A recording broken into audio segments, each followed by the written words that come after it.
हाँ ठीक है। दिवाली एक दिन नहीं रोज, संत विनोबा भावे का प्रसंग। दिवाली एक दिन नहीं रोज, संत विनोबा भावे का प्रसंग। प्रसंग 1955 की दिवाली का है। विनोबा भावे तमिलनाडु के एक छोटे से गांव में रुके थे।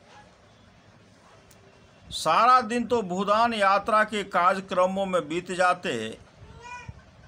शाम को मीरा भट्ट शिष्य ने उनके कमरे में जाकर दिवाली मनाने की आज्ञा चाही, क्योंकि इंग्लैंड की श्रीमती म्यूरियल लेस्टर, जो कि गोल मेज परिषद में बापू की यजमान थी, वे भी यात्रा में साथ थी। सबके मन में था कि भारतीय उत्सव उन्हें भी दिखाए और आकाश को धरती पर उतार लाए। आज सब मिलकर दीप जलाएंगे, आज सब मिलकर के दीप जलाएंगे। भावे जी कुछ अस्वस्थ थे। उन्होंने मीरा भट्ट के जवाब में अपने भूतकाल की घटना सुनाई। एक बार मैं राजस्थान में घूम रहा था। किसी दिवाली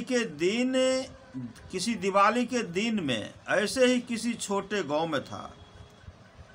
घर घर घूमने का मेरा नियम था। एक घर में गया, कोने में बहन बैठी थी।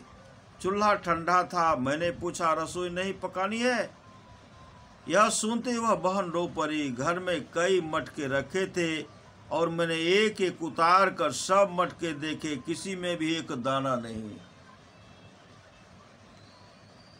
मुझे आश्वासन सा देती हुई वह बहन कहने लगी, नज़दीक के शहर में वे मजदूरी पर गए हैं, शाम को आएंगे, साथ में दाना भी लाएंगे, तब मैं चूल्हा जलाऊंगी।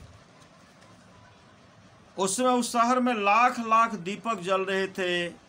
मिठाइयों की थालियां खाली हो रही थी। अब तो किसी कोने में नहीं, थोड़े लोगों के घर में नहीं, सभी घरों में दीपावली देखनी है। एक दिन नहीं, रोज देखनी है। फिर भी तुम लोगों की आज इच्छा हो तो दीपक जला सकती हो। मीरा जी आकाश को धरती पर लाना चाहते थे। विनोबा ने उन्हें ही धरती पर ले आए, ज्ञान की धरती पर। श्री सद्गुरु महाराज की जय।